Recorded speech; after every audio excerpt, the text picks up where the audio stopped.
You know that feeling, right? You're stuck in a traffic jam, just watching the clock tick, wishing you could just lift off and fly over the whole mess. Well, that old sci-fi dream, it's getting surprisingly close. Today, we're going to look at the tech that could make urban air taxis a real thing by 2030. I mean, we've all been there, completely stuck, barely moving an inch.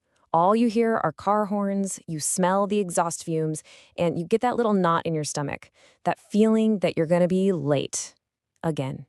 It's just the worst way to start the day. But just for a second, imagine you could just skip all that. I mean, what if your commute didn't have a single red light? No traffic jams at all. Yeah, instead of sitting in a metal box on the ground, you're lifting straight up into the air, just gliding over all that chaos. You look down and the gridlock you just escaped, it's just this tiny pattern of lights way, way below you. Okay, I know. It sounds like something straight out of a movie, right? But with real full-scale aircraft already doing test flights, could this actually be what our commute looks like by 2030? Let's break it down. All right, let's dive in. For decades, we've all dreamt of flying cars. But the machines being tested today, they are not cars with wings bolted on. This is a whole new category of aircraft, designed from the ground up for a totally different job. And at the absolute heart of this whole revolution is a piece of technology called an eVTOL. Now, that's a mouthful, I know. It stands for Electric Vertical Takeoff and Landing, and those first two words are the most important. Electric is huge. It means they're way quieter and cleaner than a helicopter, and vertical takeoff, well, that means they don't need a runway. They can lift off from a tiny space, which is perfect for a crowded city. And this is the truly brilliant part. An eVTO is basically the best of both worlds.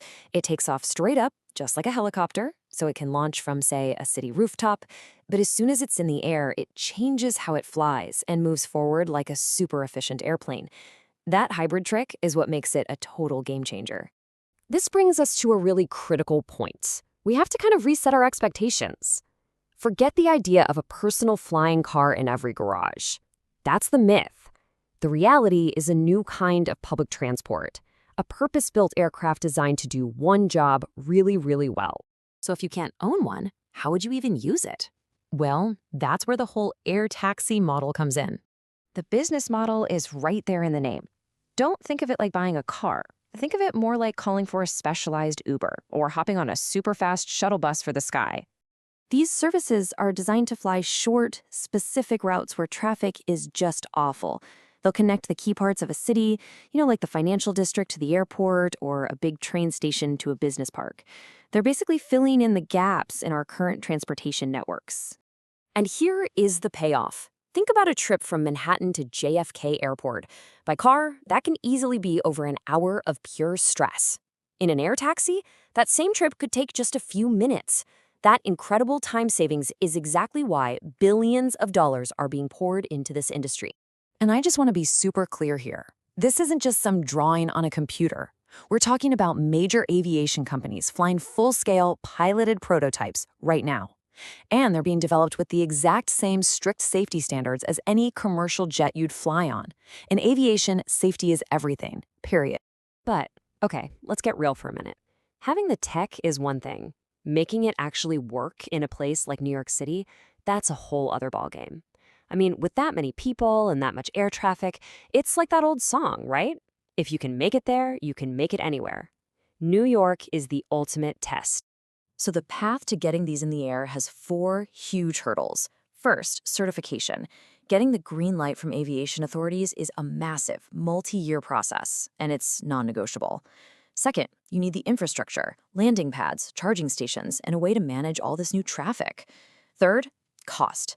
Let's be honest, early on, this will probably be a premium service. And finally, maybe the biggest one of all, earning public trust by proving these things are incredibly safe and reliable. So with all of those massive challenges, why does everyone keep talking about the year 2030? What's the real story with that timeline?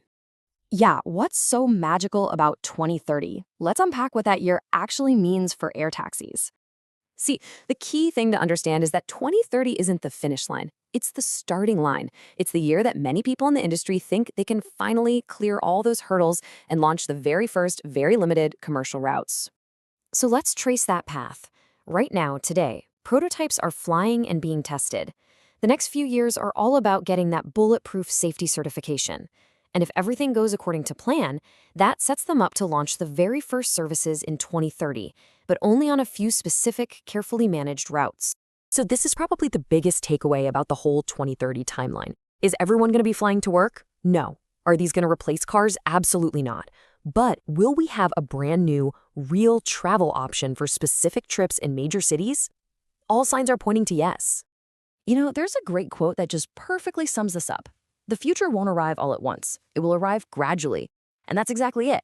Just like electric cars or even the internet, it's going to start small and then grow from there. So what's happening is that this ancient dream of personal flight is being totally reimagined. But this time, it's not a fantasy. It's being built on a solid foundation of careful engineering, quiet technology, and a very realistic step-by-step plan to change how we move. Look, the technology is almost here. These aircraft are real. They're flying. The bigger question that's left isn't really about the machines anymore. It's about us, our cities, our rules, and just our way of thinking ready for this next dimension of travel. That's the question we're all going to see answered over the next decade.